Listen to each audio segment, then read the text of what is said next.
Peace and love. This is Brother Faheem, and you are now tuned in to the Leave of Logic podcast. You know the vibes.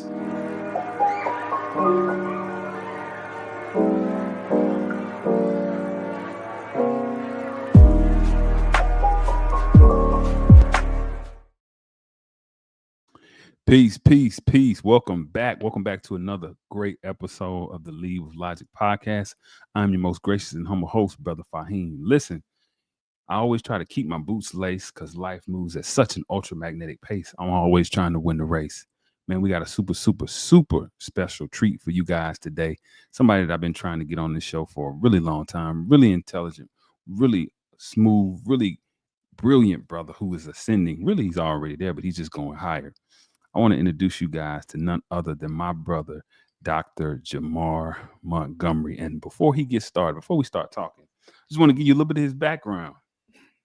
So he has a comprehensive background in politics, law, technology, education.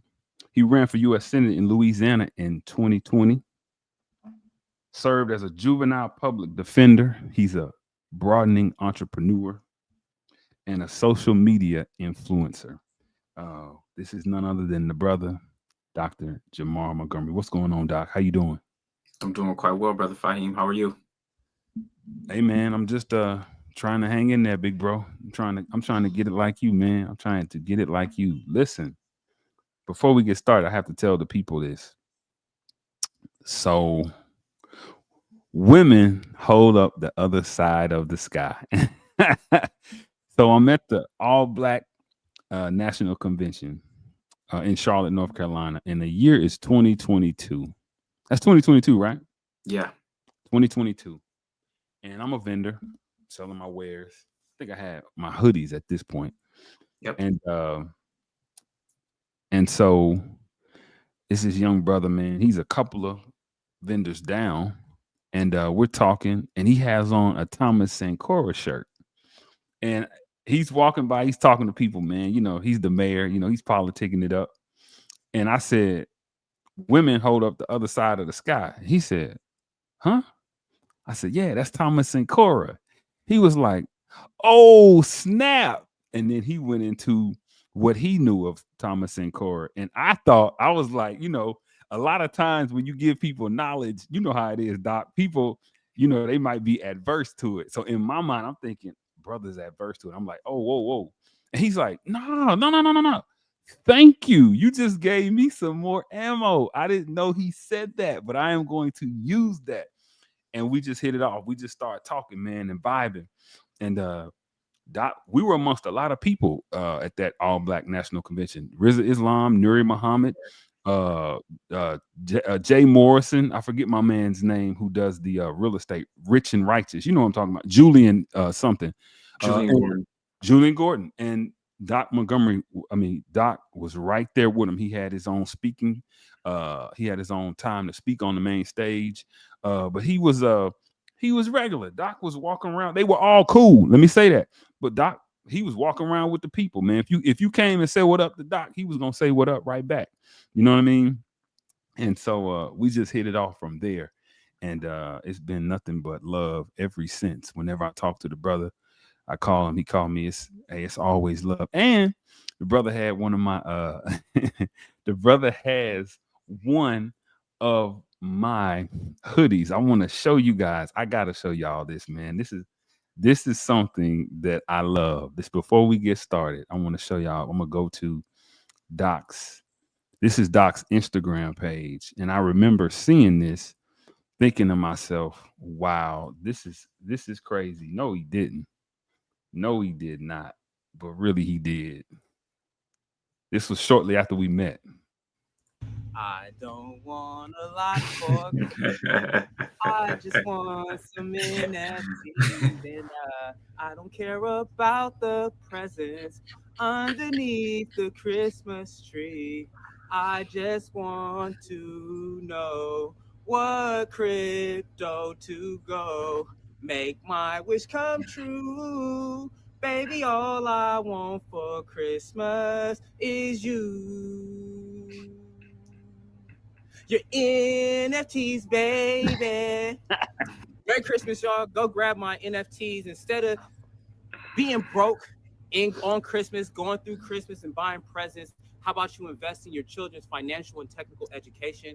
Go purchase Doc's education in crypto NFTs. You will learn about crypto. You'll learn about the metaverse. You'll learn about NFTs, how you and your children can make money off of NFTs. So you can purchase them with crypto. You can purchase them with your credit card. You can purchase them with Cash App. But instead of buying Christmas presents that ain't going to do nothing for your kids except be in the trash can and be over in the corner by the first of the year, invest in their technical and financial education. Purchase Doc's education in crypto NFTs, currently found on OpenSea. Merry Christmas, y'all. Love y'all. Man, I was so humbled by that. Oh my God, I was so humbled by that. And I wanted to show Doc your original because remember I did like almost like a reactive video where I was watching it and I put it on Instagram. But man, when I saw that, I was like, wow, Doc was wearing the merch, he was supporting, and I was just, man, I just felt so good. So Doc, welcome. Listen, I've already said enough. The people want to hear you. Tell us a little bit about, man, where you're from, a little bit about your background, man. Absolutely. Well, Dr. Jamar Montgomery, when people ask me where I'm from, I say everywhere.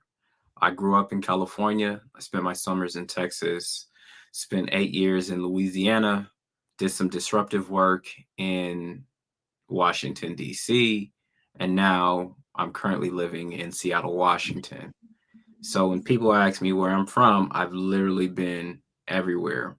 A lot of my development, at least as in my later adult years, were in Louisiana while I was in law school, getting my MBA, as well as when I was running for office. So a little bit about myself.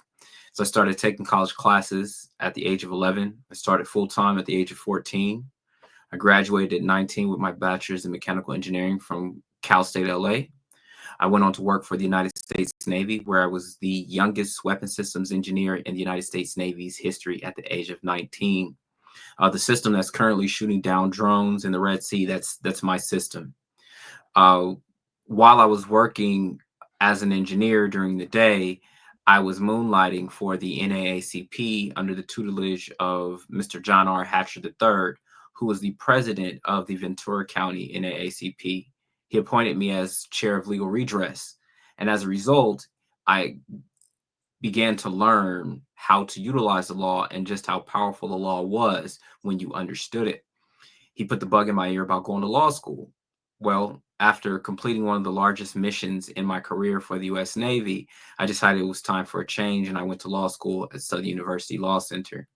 While I was there, I wrote a paper called Militarized Police and Unpermitted Protests, Implementing Policy that Civilizes the Police, in reaction, or rather in response to the Mike Brown protests. And I had comrades and colleagues who were there in Ferguson, Missouri. I wrote that paper while I was also in law school. I also received my MBA. So graduated with my law degree, graduated with my MBA, and then went to work went to teach political science at Southern University Shreveport. I began practicing law in 2019 as a juvenile public defender, while shortly after I finished teaching political science. But I was inspired by my students and also by my clients to run for political office. And that's when I ran for U.S. Senate. While I was running for U.S. Senate, I ran as an independent. I experienced betrayal. I experienced all the things that we think about politics. I experienced those things. And it gave me a perspective into our political environment here in America, as well as the plight of our people. After running for office, I was asked by Kanye West to help him restore his school, to create a recovery plan for his school. And he asked me to accompany him to meet with Donald Trump. They often talk about Nick Fuentes. They rarely ever talk about me. However, there is an article about me in the Huffington Post called The Mysterious Fourth Man. From then on, I was advising UN diplomats. I had accompanied teaching blockchain in Lagos, Nigeria, accompanying President Biden during his press conference at the G7 in Hiroshima, Japan, speaking during the World Economic Forum. And in fact, I just got back from Switzerland. This has been my 3rd year speaking during the World Economic Forum. So it has been an absolute whirlwind in all of the things that I have been involved in, and just a continual mile markers in my journey of life. Man, that is quite a lot. Doc, how old are you? Real fast, man. I didn't catch your age. I just turned 36. Just turned 36 and quite accomplished. Oh my goodness. Man, I left that out, but absolutely, Doc is a community activist, right? And what I wanted to ask was, I'm listening to everything that you have done, but what I gathered was you had a very strong foundation, man. Yes. Taking college course, I think you said at 11 years old. I kind of wanted to get into that. Whose vision was that? Who had the wherewithal to say, you know what, this boy needs to challenge himself beyond what he's being challenged, because we think he can do something great, because obviously it paid off. But how did that happen, man? And how was that experience, Doc? Could you let us know? Yeah, well, both of my parents were trying to figure out what they were going to do with me. They had got me started in school early. I started 1st grade at 4. My birthday is in January, so usually they make you wait another year before you start. And my parents were like, no, because I was already reading. My parents just recognized the importance of keeping me engaged and always setting the bar just a little bit higher each time. My parents actually, what happened was when I was taking college classes at 11, my mother found a loophole in Rio Hondo Community College that allowed kids from high school to take college classes, but it didn't say a specific grade or a specific age. So she walked up there, provided my application, gave me I had to take some tests, and there I was now taking college classes during the summer. And then that continued on through the fall. So I would get out of school at around 3 o'clock, and then we would travel an hour to Rio Hondo Community College, where I would take a class, I think it was probably like a 3-hour class, 2 or 3-hour class. And now I'm taking math classes, right, at 11 years old. So from that experience, one day my mother was late picking me up, and it's around 9 o'clock at this time that I'm sitting out waiting outside of my class, waiting for my mom to pick me up. And there was this lady who kind of kept me company. And when my mom finally came, she was saying, instead of him being here, there's a program at Cal State LA called the Early Interest Program that I think your son really should try out for. I tested into the program and was accepted. I decided that I was going to do my 9th grade year of high school, and then I went on ahead and went straight to college after that. So at the age of 14, I started college full time at Cal State LA and majored in engineering. And at 19, I graduated. So, just for clarification, after the 9th grade, you started college, or did you do it? You started college when you were in the 9th grade. What I'm saying is, was it a 10th, 11th, and 12th? No, I didn't do 10th, 11th. I'm technically considered a high school dropout. Well, you wanted to. I don't have a high school diploma. I just have a college degree. Listen, that is so amazing, y'all. Y'all listen to what the brother said? He said he only has a college degree. That really opens up the areas of opportunity and potential that's out there. And it also, check it out, Jamar. It reminds me of LeVar Ball, and I think you're going to pick up where I'm going with this real fast. The vision he had for his boys, he said they're not going the conventional, traditional way, and they're still going to be successful, highly successful. But that's in athletics, y'all, right? I think everybody saw that and was like, oh, well, they were phenomenal athletes. This here is a brother who did it in the field of academics. He went a route that was non-traditional, has been totally successful. And as the brother said, he's totally accomplished. I'm not telling people to not go to school. That's it. That's not it. But I am telling people there are ways, like his parents did. There are ways with stimulating your kids, with having a vision and a plan for them. There are ways that they can be uber successful, and they might not have to go through that traditional route. Man, I appreciate that. You just giving me ideas for my kids. And Jamar told me this when we got to talking, as we got to know each other at the convention center. So school was math. I take it, Jamar, you always had a knack for mathematics. I had a knack for problem solving. Okay. You know, mathematics, not that it was necessarily a challenge, but when I had good teachers, it made it that much easier. And that was some of the philosophy that I take and took as a tutor, of recognizing that being able to explain something means that you actually understand it. That's right. That's right. Hey, listen, knowledge, wisdom, and understanding. You need to first have the knowledge, then you get the wisdom to manifest it, and then you prove and demonstrate that understanding. So yeah, I understand that totally, totally.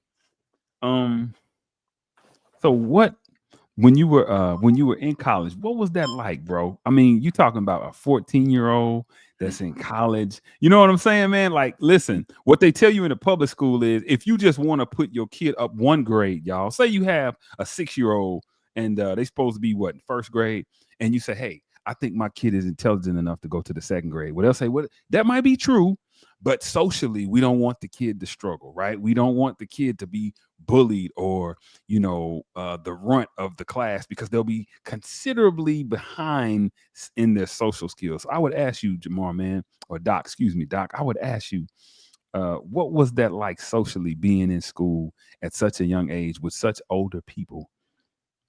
Well, the beautiful thing about the early interest program was that it was a program centered around other gifted individuals and children like myself.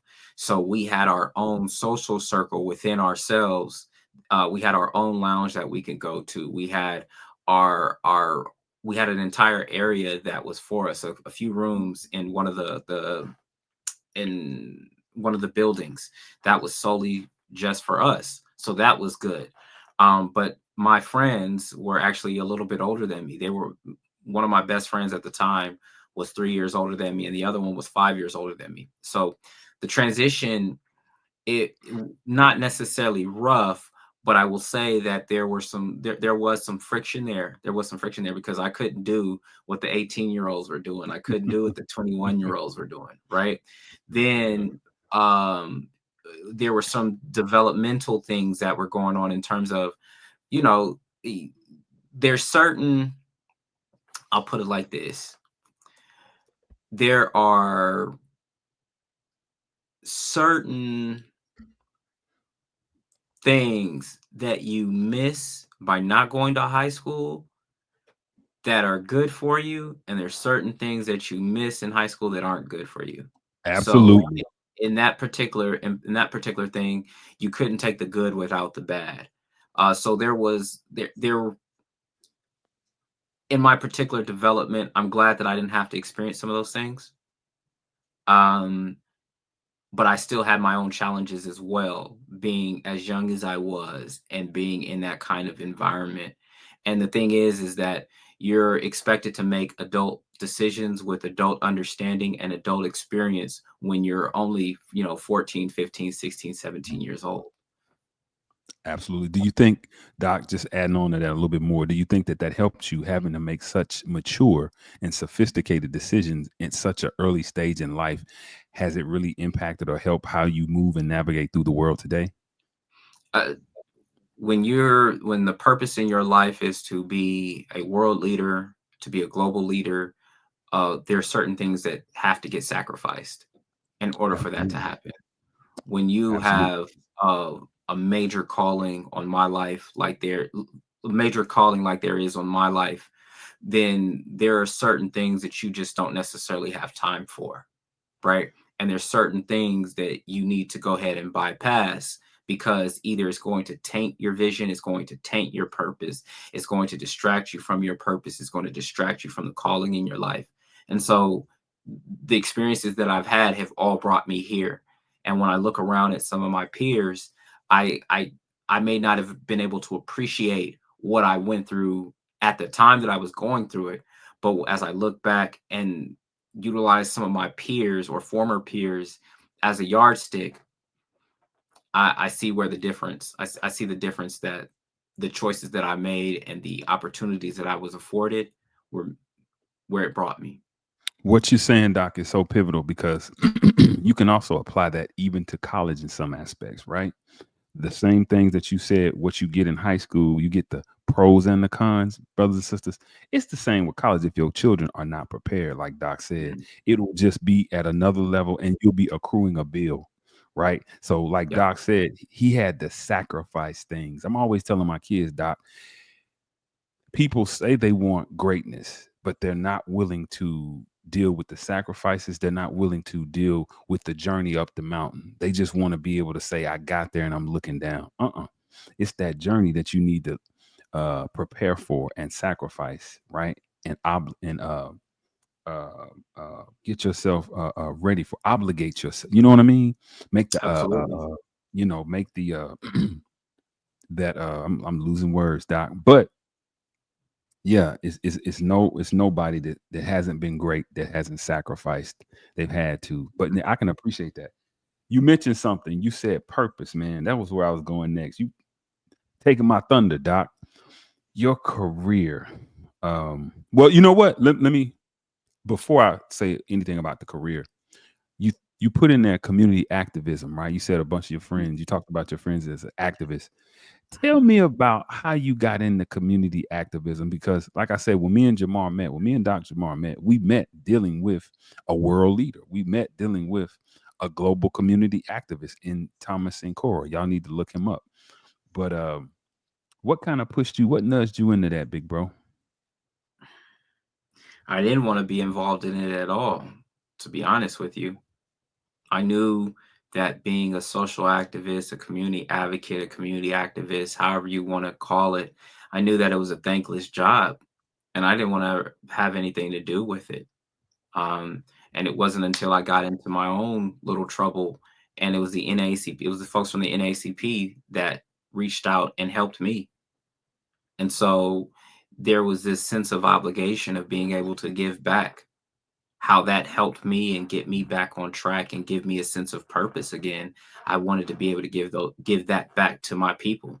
And so that concept of paying it forward is what was instilled in me during those early years of from being basically being 19, 20 and on. You know, my parents were what we would say pro-black, making sure that I knew about black history, making sure that I was involved in cultural programs, taking me to travel to learn about history and learn about American history and my place and our people's place in American history, not just black history, but our place in America's history. And so there was a sense of pride and responsibility and duty that was already put inside of me. But it wasn't until I had somebody come out and help me in my time of need that that really put a fire within me, lit a fire within me. And that's one of the reasons why I was so good at what I did as chair of legal redress, where we helped people with discrimination complaints with the Equal Employment Opportunity Commission, right?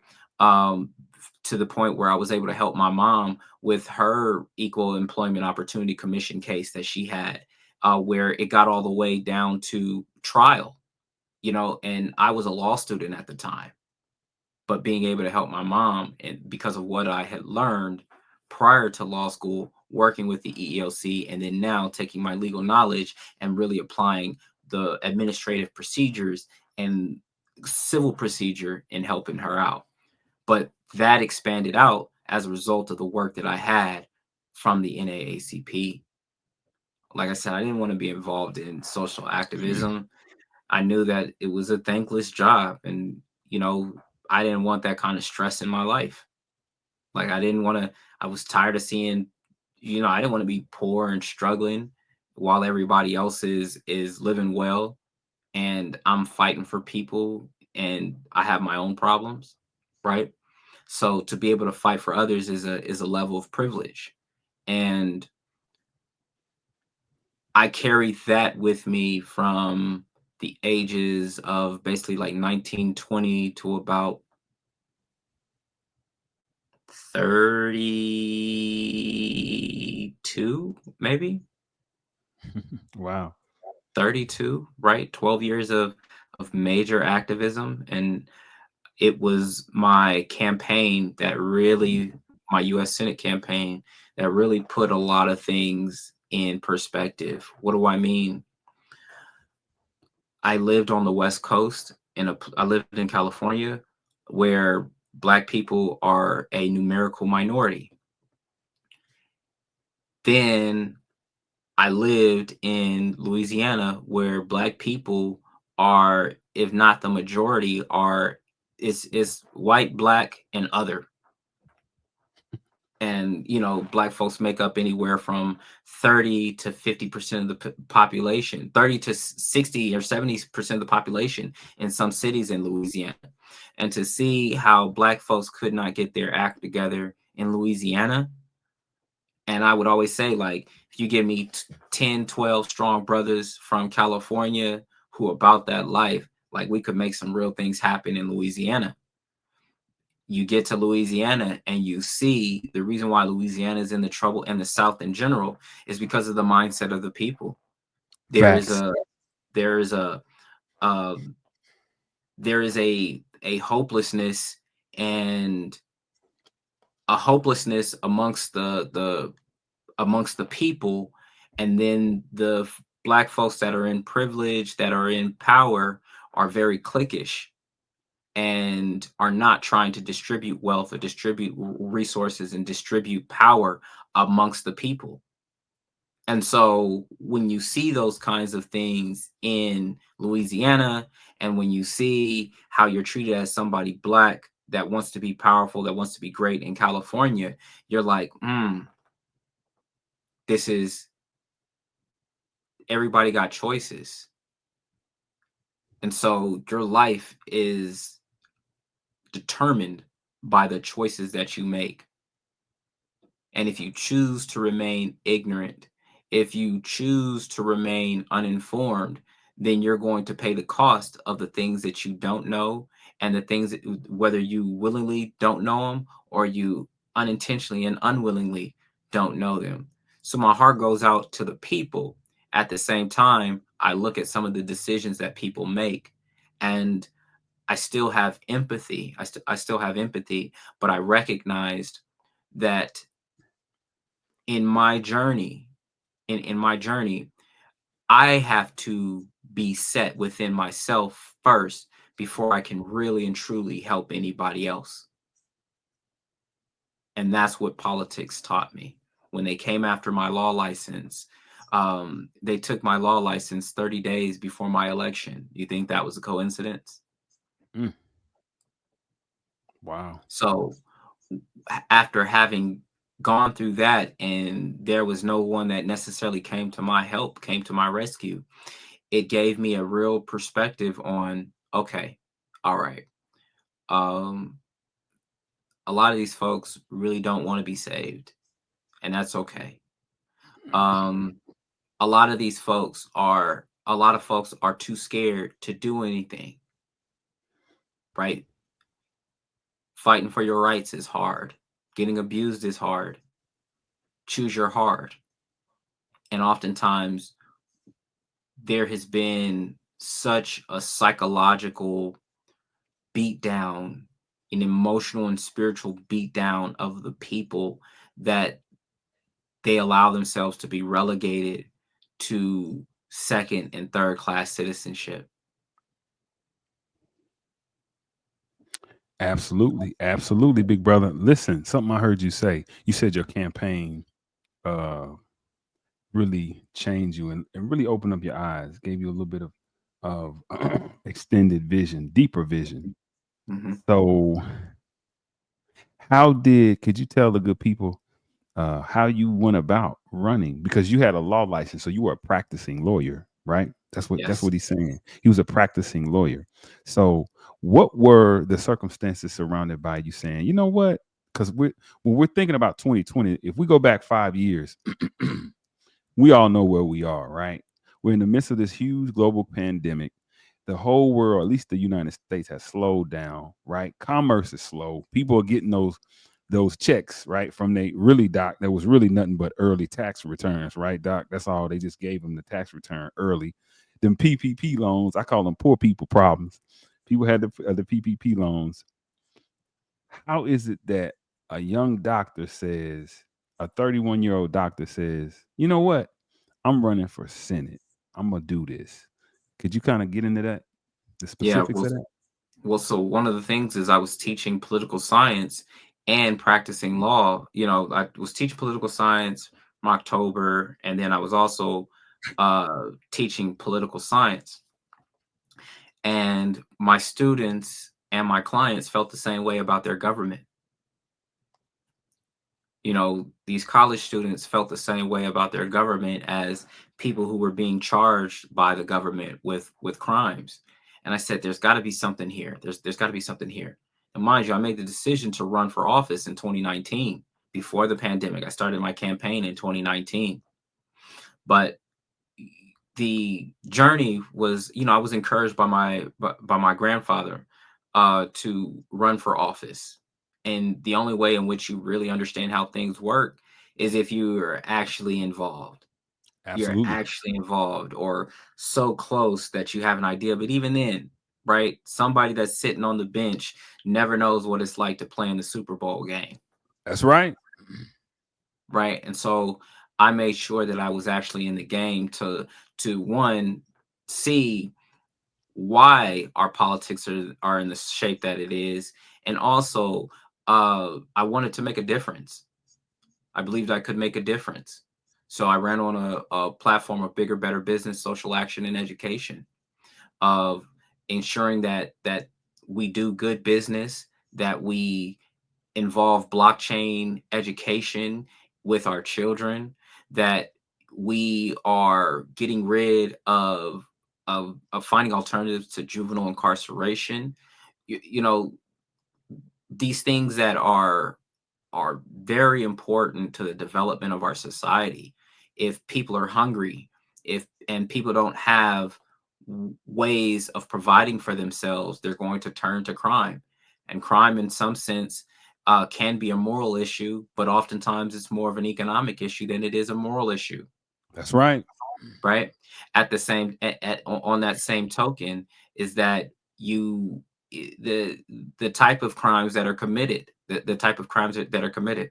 Oh, that kid wants nice shoes, he wants a nice phone too. So what does he do? He doesn't have the money he doesn't have the money to buy it, so he steals it. Well, let's give this kid some skills that allows him to be able to buy it and afford these things. Yes, let's utilize these children interest, right? They might be interested in music, they might be interested in art, so let's utilize their interest as a runway and a ramp into technology, right? And we see now with AI, people are literally creating songs and creating music utilizing AI. This is something that our kids who have been in the juvenile justice system and those that are in our educational system could be utilizing. However, we don't have leadership that is far enough thinking. We're bogged down by a bureaucracy that is slow to change, but the long lasting effects of bad decisions are experienced on a daily basis. So for me running for office, was me bringing my ideas, and if I was going to complain about something, I was going to do something about it. I didn't want to hear everybody else got something to say, and oh well, things should be like this. Okay, did you run for office? Did you vote? Let's not even go to run for office. Did you vote? Wait, do you even know who your city council person was? I'll never forget the day that I first within the first few weeks that I moved to Shreveport from Baton Rouge, I was having a conversation about politics with this lady. And, you know, I was saying how things should be, blah, blah, blah. And she was like, do you know who, she's like, where do you live? And I said, here. I was like, in Highland. She was like, do you know who your city council person is? And I was like, no. And then that was the end of the conversation. And I said, I'll never allow that to happen to me again. I'm talking all this stuff about politics, but I don't even know the person who's in position that's responsible for those things. And if I, Mr. Genius, right, didn't think enough to think about to go and investigate that, right? Imagine all the people who have been there all this time who don't even know those kinds of things. Hey, absolutely, man. You giving us so much knowledge. Almost, hey, Doc. I'll be hearing people say you be dropping so much game. Game denotes that it's something that you can play. Game denotes that it's something that you can turn on and turn off. This is knowledge, and it's not only knowledge; it's universal wisdom, man. Universal knowledge that he's giving. Listen, idle minds are hands of the devil's workshop. Rehabilitation comes with an it comes with a level of education, right?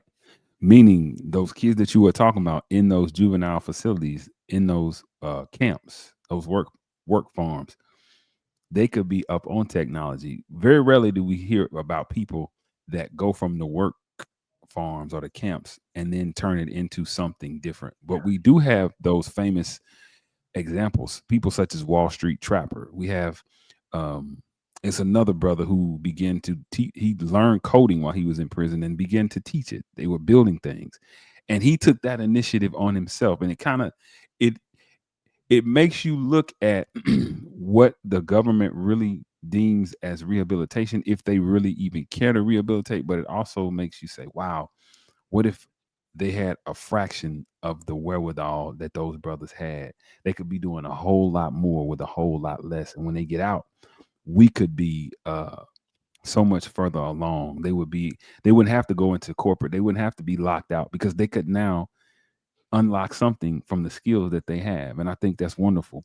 You mentioned something, this is so beautiful, you guys. I'm gonna stop right here and tell you guys, listen, Lead with Logic. Y'all going over, watch the video so that you can like and subscribe. Look, Lead with Logic, the number 7.com, Lead with Logic, the number 7.com. We got hats. I got hats now, Doc. We have tees, we have hoodies, we have all of those good things, right? Lead with Logic stands for letting enlightenment and divinity win in this harsh level of God's infinite creation. So y'all go ahead on and jump on board. Doc says something really, really big. He said crypto. That's one thing that, as I've been observing Doc, as I follow Doc and support Doc online, I noticed that he's really huge into crypto. If y'all go back at the beginning and y'all see Doc moonlighting as a singer in his beautiful Lead with Logic hoodie, he was discussing crypto and a course that he has created for crypto. So my next aspect of this conversation, Doc, if you would expound upon your entry into the blockchain. Tell us about that, big brother. Well, I first heard about Bitcoin back in 2011, 2012 from a Gizmodo article. But at the time, I had a security clearance and there was a lot of FUD, fear, uncertainty, and doubt, a lot of news about it being utilized on the black market. And I didn't want anything that was going to jeopardize my security clearance. So I just kind of kept it over there. Right. But in 2016, I was still hearing things about crypto and things like that. But in 2016 was when I decided that I was going to dive all the way deep. And in 2016, I read the Ethereum white paper and realized that this was distributed computing, a global computer. Instead of now just hosting things, you can now host applications in a decentralized way and also make money from it as a result. You can actually be part of the network and own the network instead of just being a user of the network. I started a podcast with a partner of mine. We dropped a coin, and it was an incredible journey during that time. Throughout the years, making investments consulting in the space, consulting companies. I did a lot of consulting in 2021 and 2022. Still doing a lot of consulting, but really got heavy in consulting in 2021 and 2022. Crypto has saved my life. Crypto brought me my wife. Um, crypto is the way, my brother. I like what you said. He's dropping some terms for you guys to look up. White papers. White papers is basically what it's a description, right, of whatever the token or the crypto is. All coins have a white paper, correct, Jamar? Correct, Doc? Everything has Any project or company worth its salt should have a white paper. And I mean, I was teaching crypto. I was one of the lead crypto instructors for the Black Crypto Club with Dr. Boyce Watkins.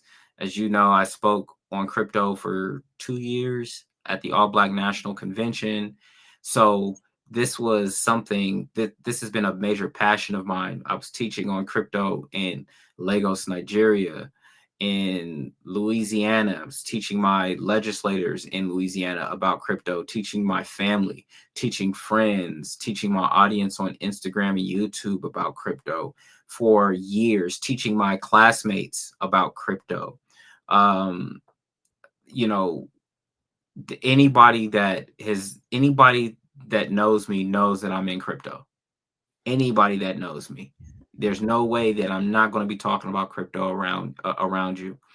You know, even in my conversation with Donald Trump, was talking about crypto and blockchain, and with Kanye, right?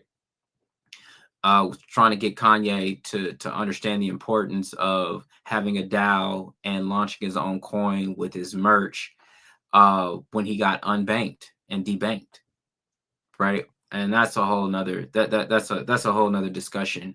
But crypto, if you don't have any crypto, then you're going to be in trouble. You're going to be in major trouble.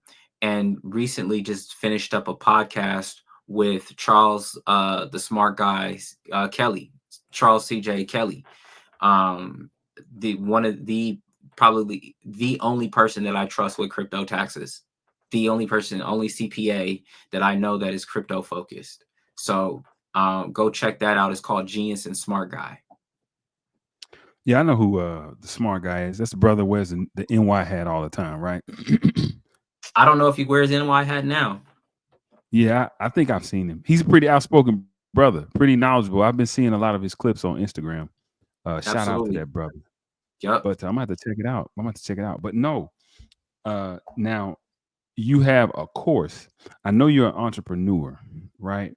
Yes. Now, I know you're also pretty much, he's not just a brain, right? He's also pretty swagged out. Before I ask you about Trump and Kanye, what do you have a product with the crypto? Do you have a coin? Your watches. What do you now? What product do you have, Doc, that's out there on the market?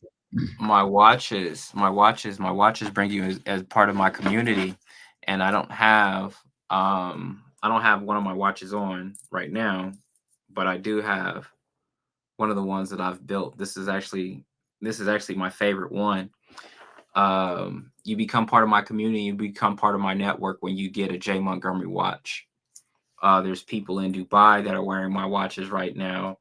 There's people, entrepreneurs, founders that are wearing my watches right now. So you become part of my community. I don't have one of my watches on right now. I've been out running around with the wife and my dog. But yeah, J. Montgomery watches. I teach courses on entrepreneurship. I teach courses on blockchain and crypto. So there's a few things that I do, but one of the things that I'm most excited about are my watches. And like I said, you become part of my particular community, and there's an NFT that follows you with the watch. So now I'm looking at you guys. What y'all looking at behind Doc Montgomery is the face, the first page of what you'll see when you go to his website. Doc, is that the website where we can go and kind of look at the watches right there? Because I have that pulled up. Or is it a place where we can go and look at like some of the watches, or should I just, is it on here? We're revamping the website for the J. Montgomery watches. So that's jmontgomerywatches.com. But we're going to be utilizing Dr. Jamar Montgomery as one of the landing pages that will take you to the various products that I have. We're going through a refresh right now. Okay, so it's being revamped and revised at this moment. Yes. I'll just show before we get off of here. I'll just show the people where to go to for your for this website, and then we can move. Donald Trump and Kanye West. Two polarizing individuals, right? Both geniuses, if you ask me. Both geniuses, both equally genius. How did you now? I heard you say that Kanye's people contacted you. Well, what happened is there were some teachers, it was some parents at Donda Academy that knew me, and they were like, dude, Kanye could really use your help with his school, with, from my teaching experience, from just my project and program management and operations experience. And so they were like, I told them, I said, if he calls me, I'll answer. Sure enough, the next day I got a call from him. Sent me a text. She's like, hey, it's Ye. I'm like, what's going on? Called me. We talked for a while, talked throughout the whole day on some of the things that he wanted to work on. And then was like, yeah, we need to meet. Flew out there that weekend. And then he asked me to, we had the meeting about his school. Then he asked me to come in for a campaign meeting because he found out that I ran for office. Funny thing about that was that in 2020, I voted for Kanye for president. And then in 2022, here it is, I'm getting a call to work with him and help him with his school and also help him with his campaign. Then he's heard some of my ideas and saw how I was battling some of the things that Nick Fuentes was saying, and he invited me to come meet with him with Trump. And the thing was, it was originally just going to be me and Kanye, but then Milo Yiannopoulos was like, oh, well, is Nick able to go? Because they were afraid of the level of influence that I was going to have on Kanye. We flew out to Mar-a-Lago, had dinner with President Trump, and he pissed off Trump when he asked Donald Trump to be his vice president. And that was a real thing. That was a real thing. And before then we had a conversation about HBCUs, me, Kanye, and Trump about HBCUs. And Trump was like, you're the first person that's ever acknowledged that, right? Talked about utilizing crypto and blockchain education, how we could utilize it in voting, right? So was able to sit down with Kanye and sit down with Trump. We flew United there. We flew private on the way back. And the rest is history from there.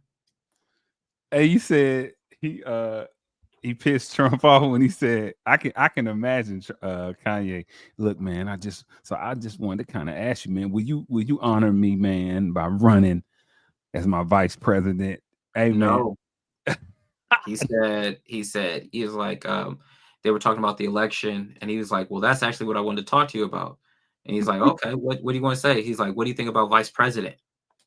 And Trump did like this, leaned back, and he was like, you as my vice president?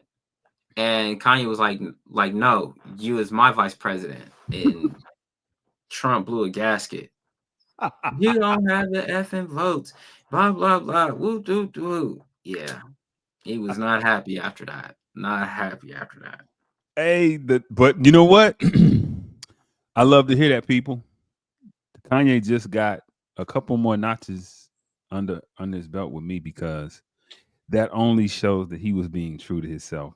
That's Kanye. That's who we know him to be, y'all. That is exactly. It's not an act. And at that point, Jamar, Doc, you was probably like, he's really that confident for real. Like he talked about it in the car on the way there. He's like, I'm going to ask Trump to be my vice president. And I'm like, okay, all right, I'm here for it. Thinking? What were you thinking in your I'm mind? like, I said, this dude is crazy.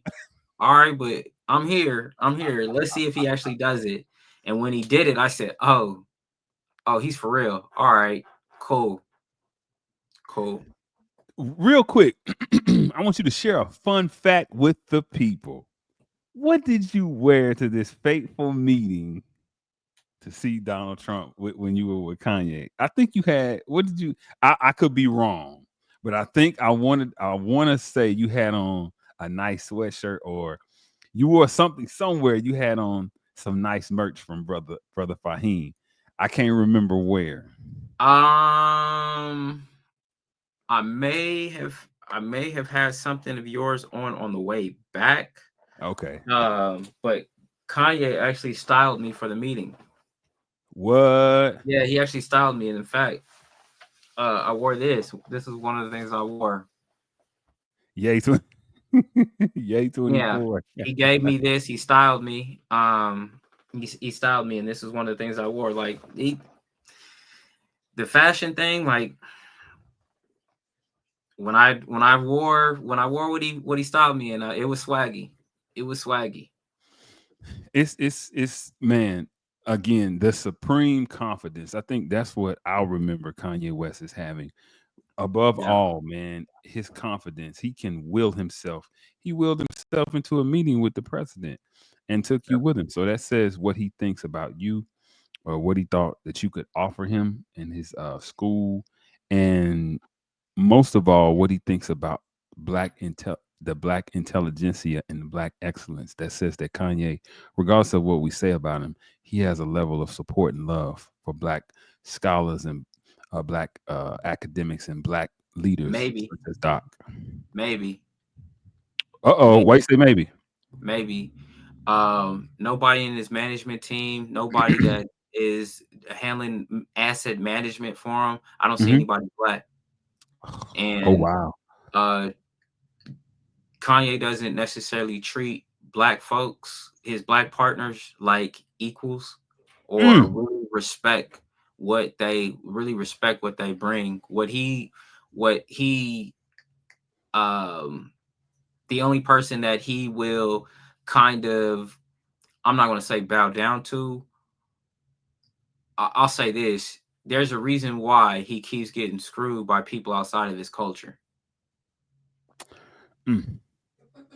There's a reason why he keeps getting screwed by people outside of his culture.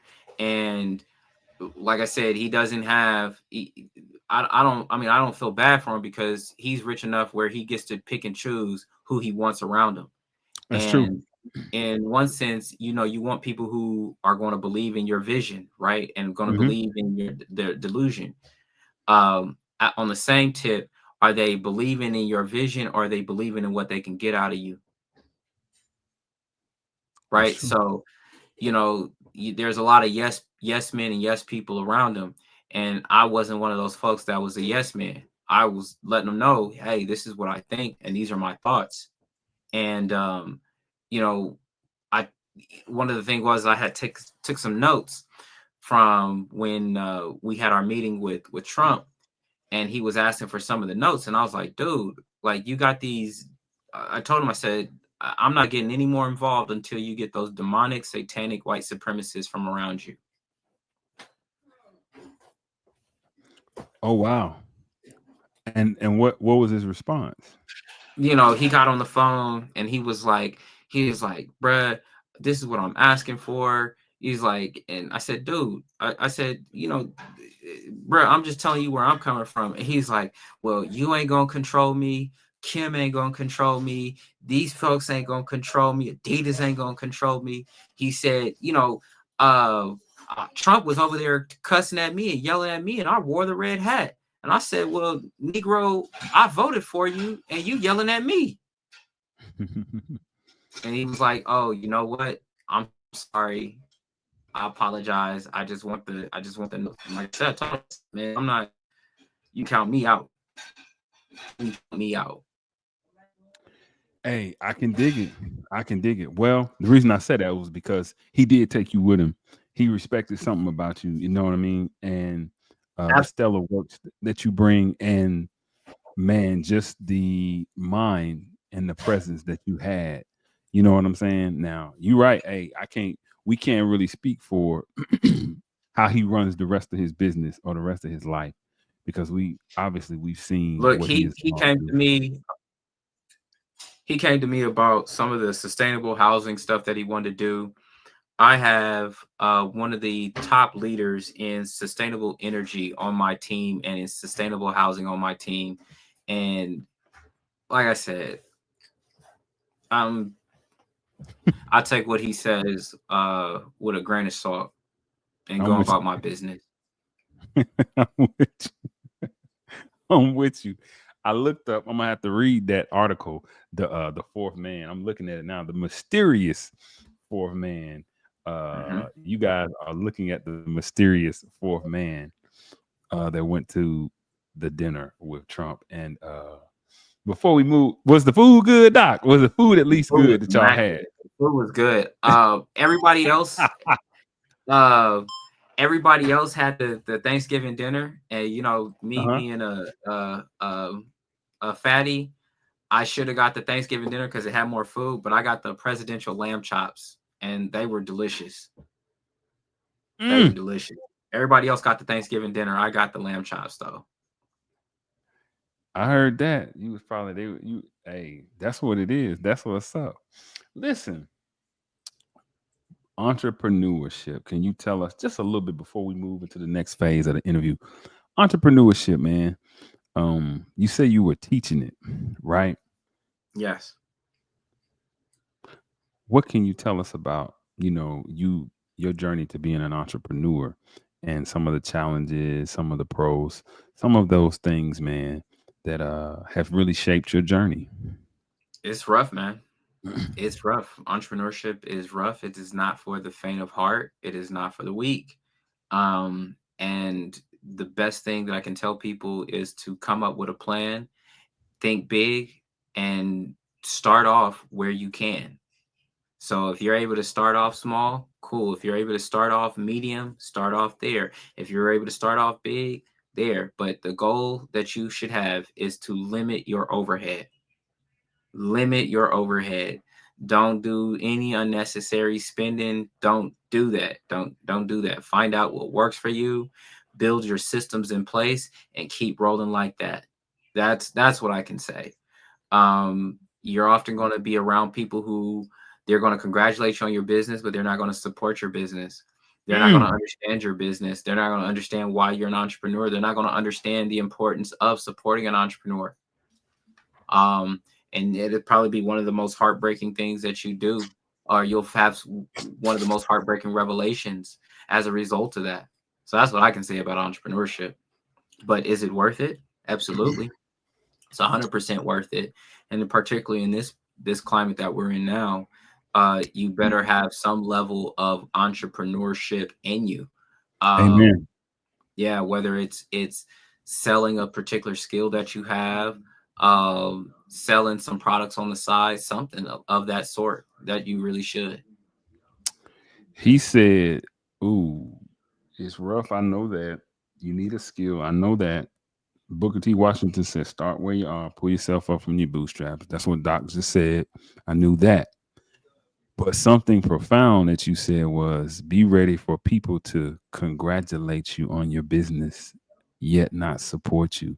That Yep. is a sad, sad reality. It reminds me of what you said, going back to Louisiana, where it is, and not this in the South, just talking about a populated area with Black people, Yep. the mentality of the people not wanting to advance themselves, the mentality of the Yep. people being complacent. Um, that's crazy because absolutely people will. Doc, the thing for me is when people holler Black Power, I don't think they really they always understand the depth of that statement. Cause see, if you hollering Black Power and you running out the Gucci or the Louis or the Polo store, I'm laughing at you. I'm like, oh, you Black Power until it's time to put some money behind uh that mantra, right? And so that's I don't know if our people, Doc, have put that together. I would rather you not scream Black Power and just support Black endeavors than you to scream Black Power and then not do anything to help your people in areas of gaining power, right? Yeah. So that is huge what you said. Listen, Doc, what I'm gonna do real quick is we're gonna shift, man. We're gonna shift because we've been going for an hour. Listen, this is the part of the show where we get into some things that have to do with the niche of leading with logic. Man, you guys know what I do over here. I take the controversial, the mundane, and the sensational, and through objective data, books, articles, peer-reviewed journals, documentaries, documentary clips, interviews, I now extract the knowledge, wisdom, and understanding so that people's enhanced enlightenment can be enhanced, and we can live life in 3D, right? And so we deal with a variation of topics that we know resonate with the people, right? And so this is one of the guys that I love. I love listening to his perspective on things. So one topic, I think I might show it in a second while you're talking. I'm gonna try to get it, cue it up. It was so much contention, and I know you felt it and saw it and observed it, Doc. So much contention back in October and September. So much contention. It was all over the place, Doc. It was online. It was at barbecues. It was at barbershops. It was at beauty salons. It was in church pews. Anywhere we were convening and communing, there was this contention because there was this um, people were discontent, man. People were really discontent with our with that administration. I know I was. I didn't appreciate a lot of what was said. Here in Georgia, black men were blatantly blamed by Stacey Abrams and Keisha Lance Bottom for the mayoral for the governor, excuse me, the governor race. It's like, wait a minute, you know, um, that whole COVID debacle, right? The immigrant crisis. It's not that we don't support immigrants. This is an immigrant nation. America's not, the people who are native to America are the Native Americans. And some people would say, hey, even them came across the Bering Strait. Some are, some scholars will say they even came over here. But it was a lot of contention around the election. And Doc Montgomery, he's a jokester too. He said something. He said, man, I hope all of y'all, when Trump got elected, he said, man, I hope all my black friends who have such a harsh perspective on Trump, I hope you guys are able to profit. I hope y'all are able to benefit. I cracked up because what he was really saying was, I hope you guys are able to capitalize off of this next 4 years and not just cry about the election that happened. So, Doc, tell me about Trump being elected. Your thoughts, your predictions. What did you say when you got the news? Did you know? Were you shocked? What was it? I wasn't shocked. I knew he was going to win back in January 2024. Documented of me saying, like, Trump is going to win in 2024. And, get you some money and you'll feel different. You'll recognize that. Why are you upset about Trump? Why are you really ask yourself, where are you upset about Trump? People say racism, this, that, and the third. Like, wow. The only time that you experienced racism was with this president? Right. Wow. Okay. Oh, well, he's treating people bad. The only time that people ever got treated bad was during this president? Right. Wow. Well, what about what he did with COVID? Ooh. How did that personally affect you? Right? There are 1,000 hills that people can die and get distracted on. I chose the 3 hills that I can live and thrive on. Right? And the reason why there was so much contention was because people did not understand what their interests were. Oh, police brutality. Fine. Police brutality. How many times? When was the last time that you got bonked upside the head by a police officer? Okay. When was the last time that you suffered injustice in the courtroom? Maybe a little bit more often, right? When was the last time that you woke up and did not want to go to work? probably a lot more often than you ever got bonked on the head by a police officer. That's right. Right. So the things that needed to be focused on are the very pressing problems right now, the things that keep you fed, that keep you keep your family educated, that keep a roof over your head. That's what people should have been focused on. That's what people should have been focused on. And that's why I said I wasn't going to get angry about what was going on with Trump, because I need my president to handle the hills that I live and thrive on. Hey, absolutely. That's right. That's right. You know, you know who you sounding like now? It's funny. Oh, You sounding like a more, well, he plays a character. I think that people don't understand that I think you know who I'm getting ready to say. He plays a character that inflames the hell out of people. I mean, they be like, oh, I can't stand Charleston White. say, nah. Right. He give you that character real fast because that's what y'all be wanting, though. That's what the people, that's what they ask for. They want their medicine to taste like sweet marshmallow graham crackers. They want something that they can swallow, and then they'll take the realness later. But what you saying, Doc, is like, hey, police brutality ain't an issue.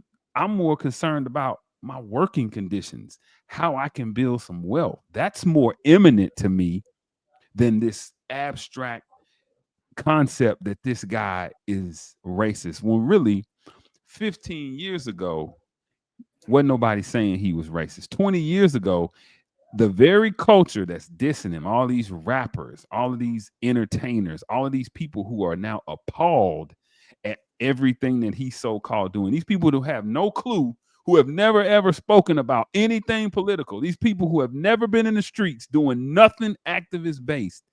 All of a sudden now, Trump is deemed a racist and they jump on it and we jump behind them. And it's like, wow, I guess America is going to all of a sudden overnight become such a candy place for black people. It's going to become that much more volatile up under Trump. And we had it so good under Biden. You said something, man, real quick about Kamala.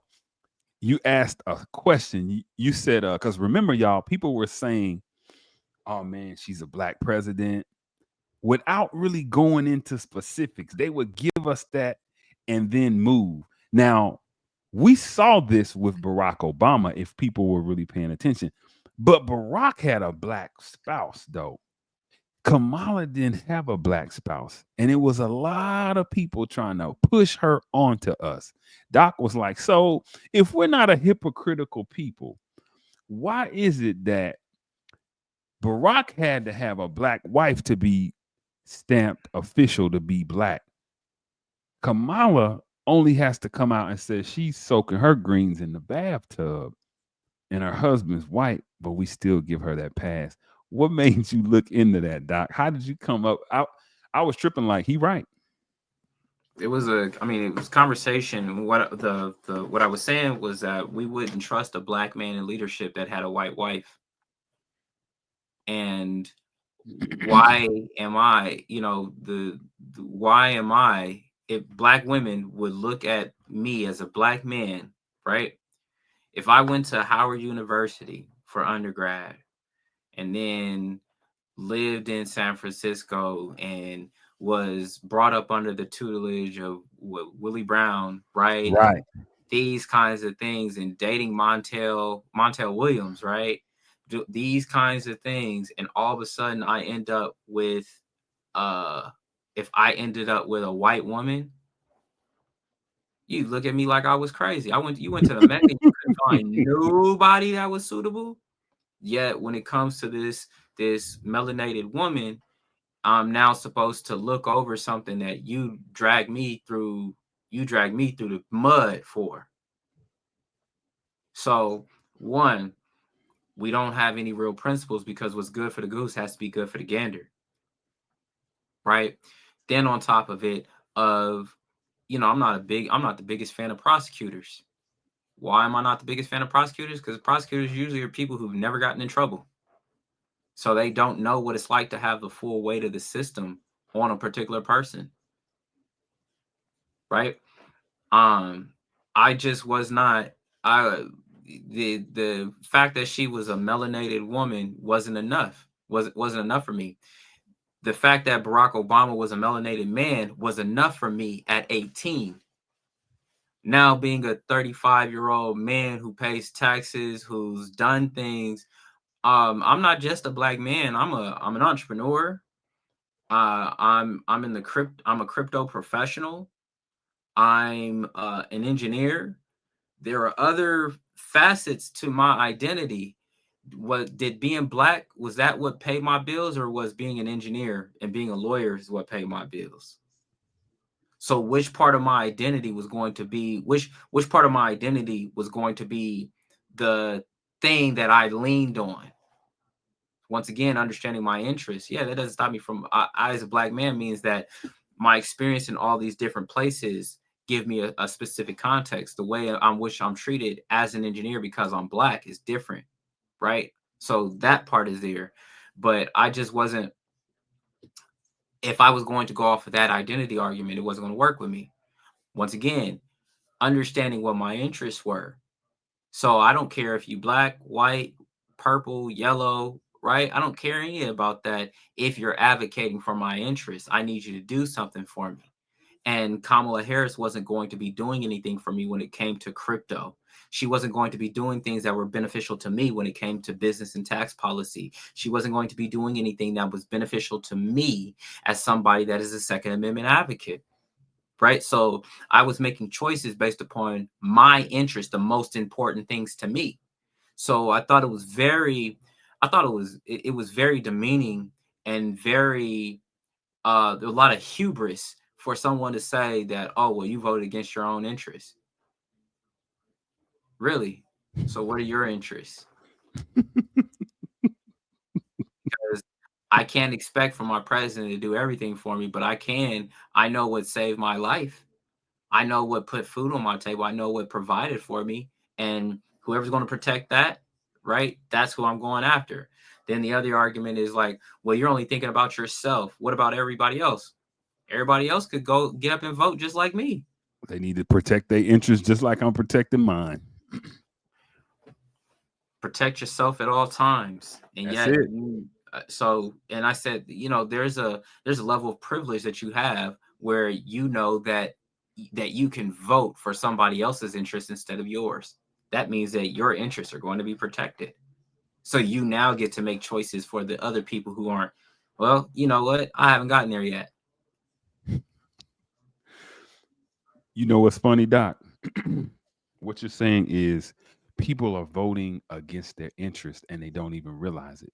But if you listen to certain parties, they would now tell you, hey, to vote against this historically black party that has done so much for black people, where we're only going to cater and we're only going to feed into your identity as a black man, it really makes no sense. Because I remember thinking that when Trump first won, we're gonna go back to Snoop. I remember Snoop had a whole bunch to say about Donald Trump being in office, only for him to go and perform at the ball recently. And that was cool. I just laughed because they had him on tape dissing the people who performed at the first ball.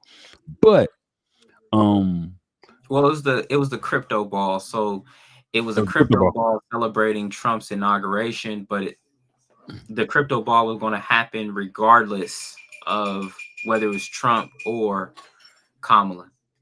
Hey, he performed, right?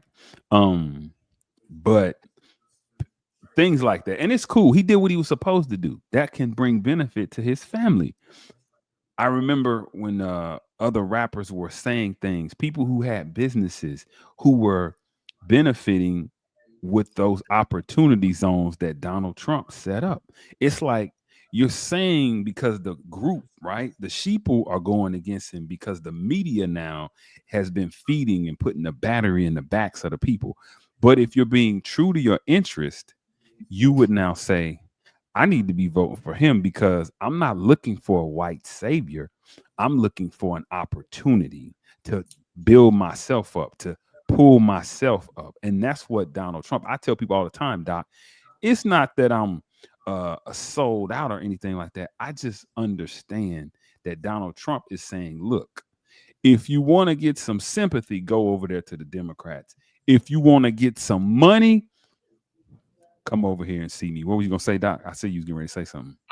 I'm not taking criticism. Why are people taking criticism and caring about what somebody who sold drugs to their community has to say? Who are you in any position to make any kind of judgment on my choices? That's right.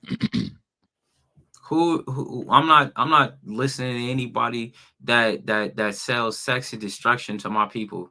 Like, and I'm gonna take what you say seriously. Like, how dare you even fix your mouth to even try to say about what somebody else is about something bad about what somebody else is doing? Yeah. And that's anybody. You know what I'm saying? That's whoever it is. But yeah, absolutely.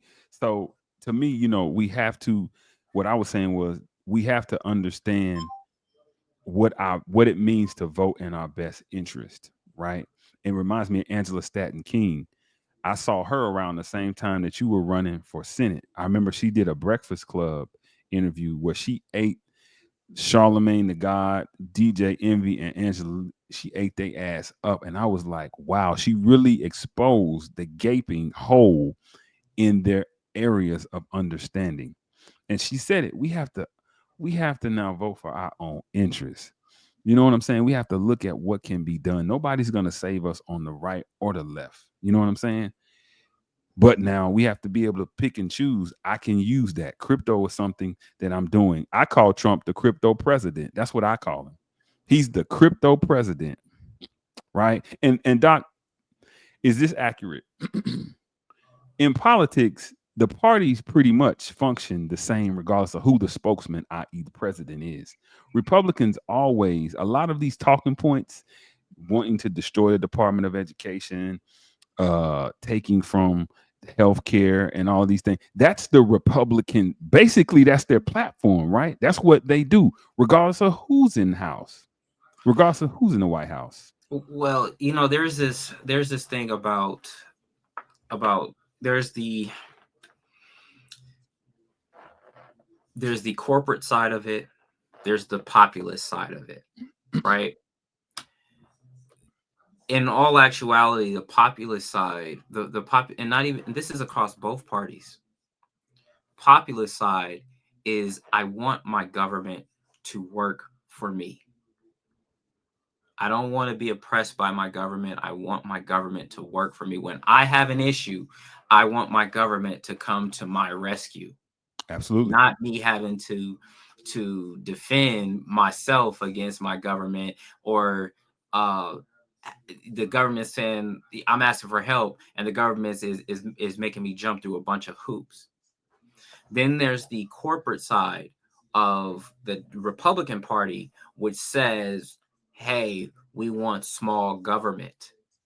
And all that means is, I want to reduce the expenditures that my government makes, but I do not want to reduce the money that the government brings in. What does that mean? That means that if I make my government smaller, I make private industry larger, because now some of those things are going to be farmed out to private contractors. Absolutely. That's the issue that I have, because you don't really want small government. What you want is a less powerful government that's able to stop you as a big business, a corporation, right? As a corporation. And you want to be able to be so powerful that the government, that you can outmaneuver the government, and that you can in some ways overpower the government. And that I have a problem with. Right? So there's the struggle between what the corporate party wants versus what the populist party wants. And unfortunately, many of the people in the populist fall for the marketing and media and propaganda of the corporate party. Absolutely. And are not able to see their talking point, is not able to understand and parse through the talking point.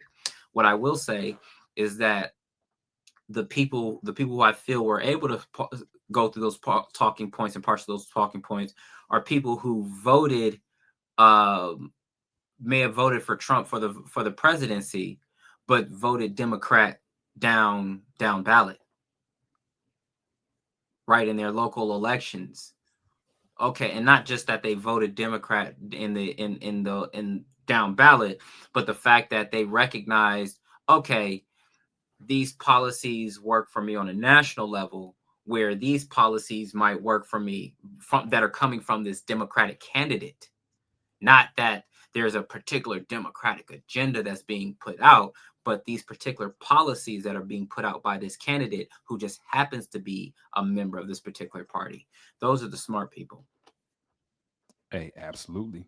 Listen, where I was going was people are so upset at a lot of the initiatives that are happening right now. But when you read history, a lot of these initiatives go in a circular motion. And it's the parties, like you say, it's the populace and the corporation, and that correlation between the two, right? On both sides, on the Democratic and the Republican side, you see these similar occurrences that happen, right? But those executive orders, Doc, what do you, to me, I'm saying this, what do you think about them? Because I've read them all, you know, the nationality one, having the people, if you're here illegally and you have a kid, the kid doesn't get citizenship. The ICE raids has been one of the more polarizing ones. And really what it's done, Doc, I don't know if you're seeing this in Seattle. Really what it's done, it's made cultures now have a conversation, but it's also made a lot of different cultures feel like they're black people in a sense. They feel targeted. They feel unsupported. They feel like they don't have any the ban on trans women or men who identify as women competing with natural born women. They're making only two genders. It's only two genders, right?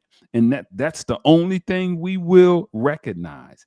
A lot of people now are feeling a bit uncomfortable about it, and they're looking at a lot of us, meaning other cultures in America, black people included, for support. And a lot of the response that I've heard, black people is like, welcome to the party. It's wartime. We don't hear from y'all. Like my man on Black Panther. Remember when T'Challa went to ask my man for help, he was like, he said, help me. He's like, I bet you do need help. I can't do it though. You know, y'all, all those kings, and now you just coming to see us now? Because y'all in danger, y'all in danger of being put off your kingdom. So that's kind of the response. What do you say to that, Doc? How have you been interpreting all of these executive orders that have been impacting so many cultures? You know,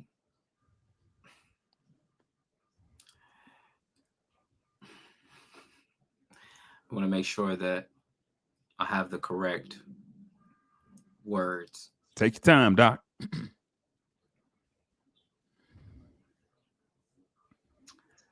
If I were to go into somebody else's country, without any documentation, for whatever reason, and they catch me, they put me in jail and or send me back to my country. They send me back to the United States. On top of probably having to pay a fine, right? If I broke the laws of a particular country, I'd be responsible for the consequences of that. Hello, Brittany Griner. I remember when I was in Russia, and funny enough, my mom and I took my mom to Amsterdam, and my mom was like, "Oh, well, let's get some marijuana seeds from Amsterdam." And I was like, nah, I'm not gonna do all that. I'm so glad that I didn't, because we ended up taking a detour through Russia. Whew. I almost got kidnapped, for lack of a better word, in Russia. My mom is, I realized that at that time that you needed a visa if you were going to stay longer than 24 hours in Russia. And we had to take an emergency flight to Russia because we had missed our prior flight. And I didn't have a visa, but we were going to be in the airport for 18 hours. I'm sitting there, my mom's asleep. She's got on a beanie that's somewhat similar to this, and her eyes, and is covered over her eyes. I'm sitting right next to her. Russian security walks up on me on the airport, demanding to see my passport. Thank God I had my brown government passport. I showed that to them. They left me alone. But what if I would have had just a regular passport? I say that story to bring into context of that when you're in somebody else's country, especially illegally, you are bound by their particular rules. And is it horrible that you're being separated? Yes, but you took that risk. Absolutely. You took that risk. And oh, wait, hold on. You as an immigrant, my country is so nice that they will have things bilingual for you, that they will have people that look like you, that speak your language, that understand your culture, come and speak it, come and provide government services when the official language of the United States is English. That there are resources available to you because you are an immigrant that are not available to me as a United States citizen. Right. That there are, that now your experience, that when you have protests, that you don't wave the American flag, you wave the Mexican flag, Right. you wave the Colombian flag. So I would understand if you were waving the American flag. This happened in California like almost 20 years ago. So now seeing that, and it's like, oh, it was never about you being an American. It was about you taking advantage of the American system. Right. So that's how I feel about that. Those are my thoughts on that. I'm more excited about President Trump's executive order of creating a sovereign wealth fund and making the United States the global leader in AI and blockchain and digital assets. I saw that. That's wonderful. Once That's again, yeah. I'm recognizing what my interests are. Absolutely. Right? So Absolutely. all that other stuff is distractions, is noise. Do I need to be aware of it? Absolutely. Right? But where's my focus at? Oh, with an order comes money. So now where's that money headed? And hey, I got my bucket. I got my bucket. I used to only just have my hands, and then I graduated to a cup. Now I got a bucket. Oh, don't wait. And I'm waiting for the Lord to give me a dump truck. I love it. I absolutely love it. I will say this. The one that is probably of most greatest concern to me is the designation of the cartels as a foreign terrorist organization. Why is that? Because now you greenlight the cartels. You greenlight the cartels in a way that you now can utilize United States Special Operations Forces and some of the conventional forces against the cartels. Gotcha. And although we have the greatest, most powerful, most lethal and deadly military in the world, we are not invincible. And because of the porosity of our borders, that these cartels can hit back in a way that we would never expect. And particularly, when we think of cartels, this isn't a gang in America that's selling drugs, right? This is a global criminal enterprise. So think of a company that's got $1 billion in revenue every year, $10 billion in revenue every year, that has global reach. That's criminal enterprise. What do I mean? That means criminals are risk takers. They are agile. Now you're greenlighting them as foreign terrorist organizations. So yes, when we hit them, it's gonna hurt Mexico's economy. But also when they decide to strike back, we're going to be in trouble because the United States people are not prepared for terrorism. We're not I think prepared. we found that out on 9/11, didn't we, Doc? We found that out in 9/11. We found that out before that. But see, the thing was that it's different when you are attacking. It's different when you attack a nation and symbols of a nation. It's a different thing you attack um, when you attack a football stadium,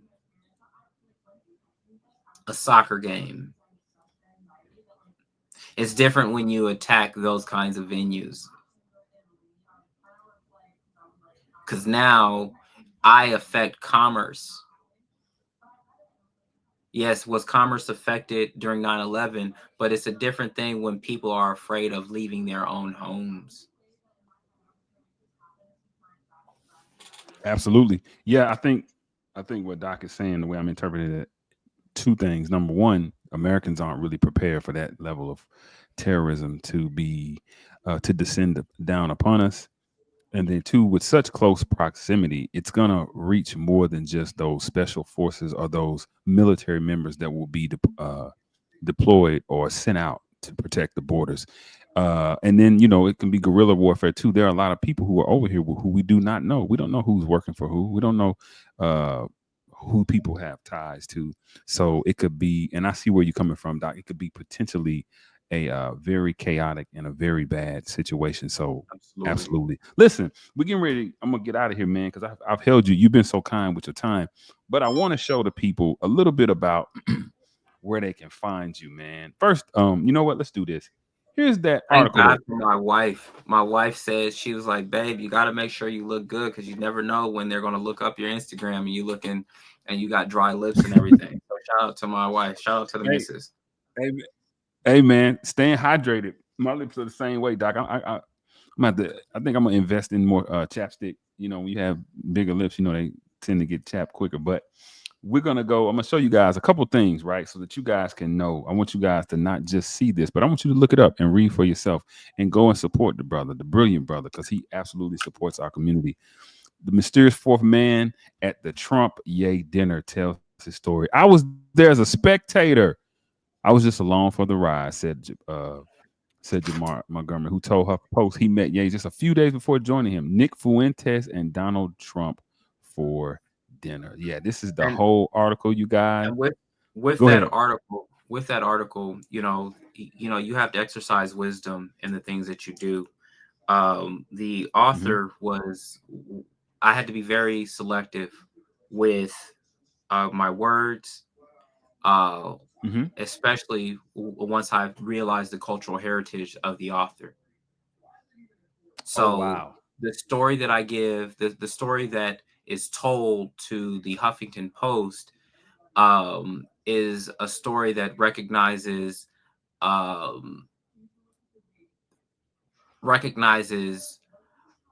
the cultural sensitivities of who is actually going to be writing the article, and knowing that I don't have any control over what's written, but I do have control over what's said and what kind of picture that I hope to paint. Absolutely. I'm just reading a few things that you said. All I know is he asked me, Montgomery recalled to HuffPost, he obviously felt that either my presence or my input was going to be valuable and wanted me there. That's as far as I can surmise. Hey, man, this is beautiful. Like I said, I'm going to leave this up so that I can read it in its full context, right? But there it is, y'all. HuffPost, the mysterious fourth man at the Trump Yay dinner tells his story. And this was back in December 2nd of 2022. Now, moving forward, this is another one of Doc's handles. This is the Instagram. You guys make sure you click that follow and shoot Doc a message if you will, man. Tell me, hey, I saw you on the Lead with Logic show, asking whatever questions, how to get into crypto, how to buy his courses. Is that Lead with Logic hoodie? YouTube. Yes, subscribe to YouTube. Is that Lead with Logic hoodie? Do you still rock that? Ask Doc these type of questions because I know that's near and dear to his heart. But no, this is Doc. My hoodies get stolen by my wife, so yes, they still get it still gets rocked. They still get, hey, it's all good. The more the merrier. You see Doc standing here with Bill Nye, the science guy. I saw this. I thought that was dope because I had dinner with him. Yeah, man, I saw it. He taught a lot of us, or at least he invoked a lot of our interest in science. And that was so genius that they would insert that. They made it in a way that would make kids interesting, man. We need to bring stuff like that back because it would potentially spark something in the crypto or in all of these spaces, like Doc is saying, these areas that have orders where money is going to be flooded into. We can get some of it. But I'm just taking you guys. This is the one that I wanted you guys to see because this is the one that I saw that cracked me up. Watch this, y'all.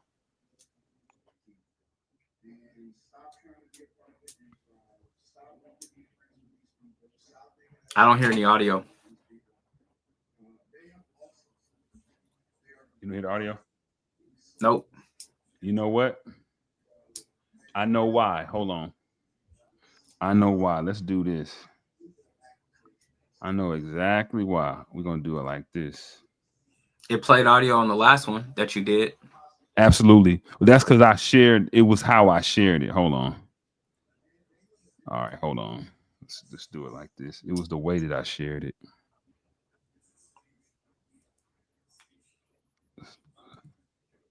All right. We're going to do it like this. I got a resolve for it. Don't worry.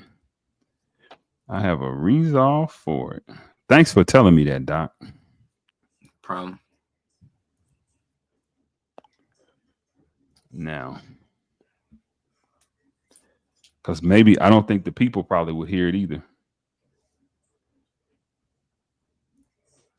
I hope all of my delusionally woke Black folks that were calling Trump a fascist and greedy, I hope all of you become rich and wealthy underneath his presidency so that you'll finally have some assets and wealth to be conservative about.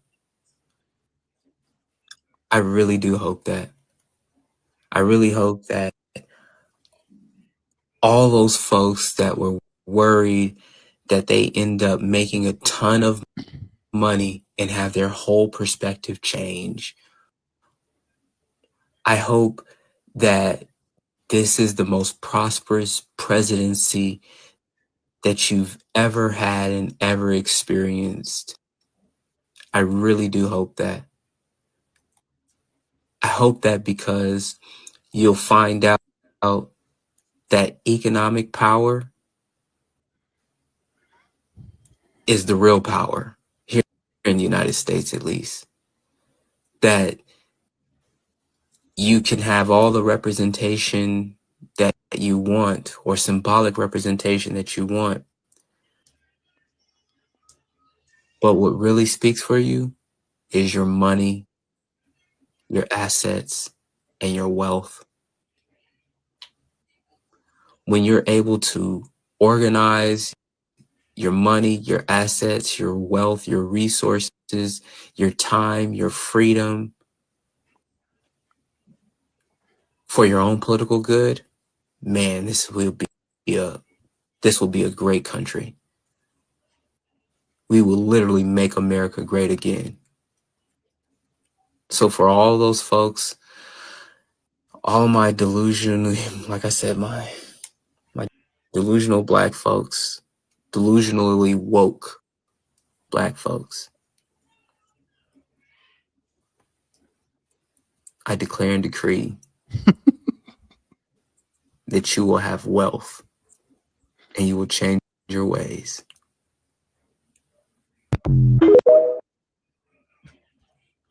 Not declare and decree. I declare and decree in Jesus' name. Oh my goodness. This is Doc's Instagram page. You get a lot, man. You get a lot of current events. You get some humor. You get some knowledge, a whole lot of knowledge, a lot of education on things. You get exposure, right? I got to start taking, Doc, I'm going to have to start putting more, on mine, putting myself more on my Instagram, because a lot of times I just put things that represent what I believe or what I know to be true. But this is absolutely amazing. This is what you're going to get. Doc's genuine experience and a little bit of wisdom from Doc from time to time. So, man, I love it. I absolutely love it, Doc, in different situations, different circumstances. I see you got right here. I talked about this, Doc. I don't know if you saw it. President Obama talking about misogyny is the reason why a lot of us aren't voting. And I was like, come on, dude. How dare you? How dare you? Come on, big brother. That's out of touch, my man. But all of this good stuff. Look, you got my man, Mr. White, Charleston White. And so, yeah, man, you guys going over. I'm gonna go back up to Dr. Jamar Montgomery. Hey, listen, he has 1,210 posts, 6,144 followers, and he's following 2,225 people.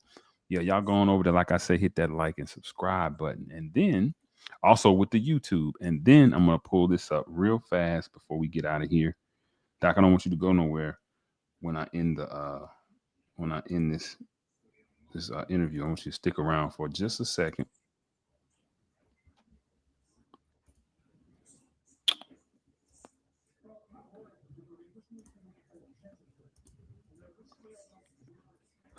Now, this is the backdrop that y'all seeing that Doc has behind him, right? But this is Dr. Jamar Montgomery. This is official website for politics, education, and crypto. Doc, I was going to just go have you kind of discuss a little bit, just maybe real fast, nothing really in depth. Look, political NFT, wow. Just discuss real fast, man, what we're seeing on here, man. What are these options that are available? What's going on here? So the NFT education was about where you can purchase my NFTs that have my crypto education in it. Scheduling the consultation is for people who want to learn more about crypto, want to get their wallet set up. Like I said, we're going through a revamp of the website. And the political NFT was actually my political science course. And that picture right there was a picture that I used on one of my tests for my students. When I was teaching political science at Southern University, I wanted to make my class interactive and fun, and so and engaging. And so, yeah. I saw that. I said, "Hey, man, Doc wilding out here, man." But listen, this is the 2024. He has an itinerary: the Black founders and funders, future uses of NFT talks, welcoming the danger of AI. All right, and in January, just a little bit of what he has going on. Again, this is his YouTube as well. He's in Nigeria in one of these, and the Hedera and Davos 2024 recap. And you see all the handles right here at the bottom: the Instagram, the LinkedIn, the is that TikTok? I'm not on TikTok, so TikTok, Twitch, X, and YouTube. Those are all the Doc's handles right there. And then you need to put the contact info. Can I press that, Doc? Is that cool? Nope. Don't press it. Nope. Okay. Well, we won't press it then. We won't press it. But listen, if you go to the site, you'll be able to look for yourself, and you'll be able to go through all of those tabs and find out a little bit more about Dr. Montgomery. Listen, Doc, I appreciate this, man. I appreciate you blessing me, man, because this has been a long time coming. Doc is one of those people that I might not talk to for a year. I might not talk to for a year and a half. But if he calls me, if I call him, we'll pick up like we just talked a few hours ago. It's like, what's going on, bro? Ain't nothing, man. Just out here doing what I do. Oh, okay.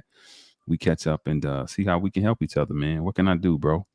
Doc, when you in the A again, I want you to come through and see me, man, so we can discuss some things. Maybe we have lunch or dinner or whatever. You know what I'm saying? You meet the fam, and we just catch up, man, and again network and see what we have going on, how we can assist each other. But I really, really, really appreciate it. Can you tell the good people what you have on the horizon? What events where they can catch you at beside the handles that you put out there already? Well, I would encourage people to follow me on Instagram, follow me on TikTok, and follow me on YouTube. Subscribe to my YouTube because that's where all my updates are going to be. I've been giving out so much game for free over the years. And now is the time where you can pay me to ignore me. So if you want information, subscribe to my YouTube, follow my Instagram, reach out to me on my website. drjamarmontgomery.com. And my final words that I'll leave you with is wealth creation is the new civil rights movement. And the only rights you have are the ones you exercise.